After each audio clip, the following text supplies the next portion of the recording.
জাপানের প্রধানমন্ত্রীরা বেশি দিন টিকতে পারেন না কেন? মেয়াদ পূর্ণ হয়নি 1 বছরও। তার আগেই পদত্যাগের ঘোষণা দিয়েছেন জাপানের প্রধানমন্ত্রী ইশিবা শিগেরু। এরকম ঘটনা ঘটছে বারবার।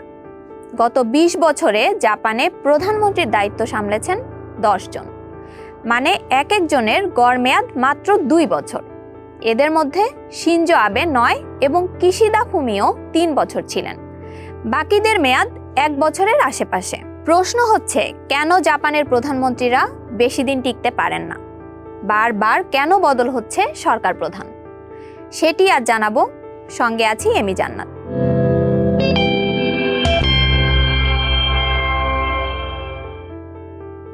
সরাসরি জনগণের ভোটে নির্বাচিত হন না জাপানের প্রধানমন্ত্রীরা।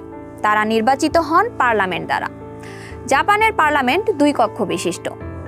নিম্নকক্ষের ভোটে সংখ্যাগরিষ্ঠ দলের নেতা মনোনীত হলে তবেই হওয়া যায় প্রধানমন্ত্রী। জাপানের প্রধানমন্ত্রীর মেয়াদ ধরা হয় সাধারণত 4 বছর, তবে বাস্তবে এটি নির্ভর করে কয়েকটি বিষয়ের ওপর, যেমন সংসদ ভেঙে যাওয়া, আগাম নির্বাচন, দলীয় নেতৃত্বের পরিবর্তন এবং ব্যক্তিগত কারণ। তবে দলীয় নেতৃত্বের পরিবর্তনের কারণেই গত 2 দশকে জাপানের বেশিরভাগ প্রধানমন্ত্রীকে পদ হারাতে হয়েছে। পদত্যাগের ঘোষণা দেওয়া সর্বশেষ প্রধানমন্ত্রী ইশিবা শিগেরু দায়িত্ব নেন গত বছরের অক্টোবরে। সংসদের উচ্চকক্ষে তার জোট সংখ্যাগরিষ্ঠতা হারিয়েছে। জাপানিজদের জীবনযাত্রার ব্যয় বৃদ্ধি পাচ্ছে, ক্ষোভ বাড়ছে ভোটারদের।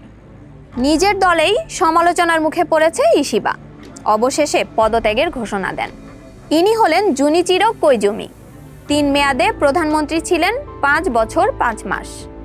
আগাম নির্বাচনে 3য় দফায় নির্বাচিত হন 2005 সালের সেপ্টেম্বরে। 1 বছর পর ভোট এসে পড়ায় পদত্যাগ করেন। অবশ্য আগেই তিনি ঘোষণা দিয়েছিলেন যে 5 বছর প্রধানমন্ত্রীর দায়িত্বে থাকবেন তিনি। শিনজো আবে জাপানের সবচেয়ে দীর্ঘমেয়াদী প্রধানমন্ত্রী। দ্বিতীয় বিশ্বযুদ্ধের পর জন্মগ্রহণ করা প্রথম জাপানি প্রধানমন্ত্রীও তিনি। দলের মধ্যে তিনি ছিলেন জনপ্রিয়, কিন্তু প্রথম দফায় তিনি প্রধানমন্ত্রী ছিলেন 1 বছর, 2006 থেকে 2007 সালের সেপ্টেম্বর পর্যন্ত। অবশ্য 2012 সাল থেকে টানা 8 বছর প্রধানমন্ত্রীর দায়িত্ব সামলান। 3 বার বিজয়ী হন আগাম নির্বাচনে। 2022 সালে নির্বাচনী প্রচারণার সময় আততায়ীর গুলিতে নিহত হন শিনজো আবে। প্রথম দফায় 2007 সালে শিনজো আবে যখন পদত্যাগ করেন, তখন জাপানের প্রধানমন্ত্রী হন ইয়াসুও ফুকুদা।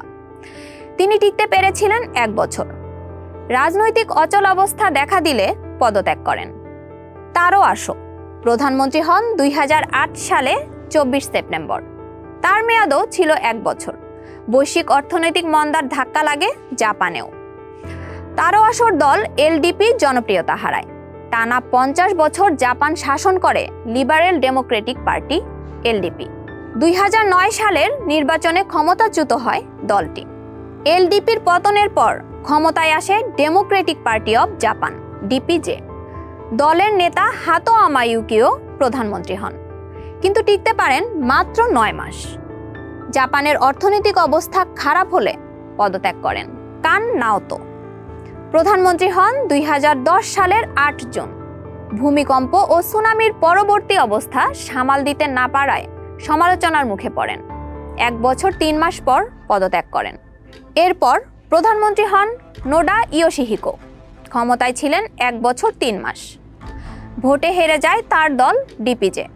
3 বছরের ব্যবধানে ক্ষমতায় ফিরে আসে এলডিপি।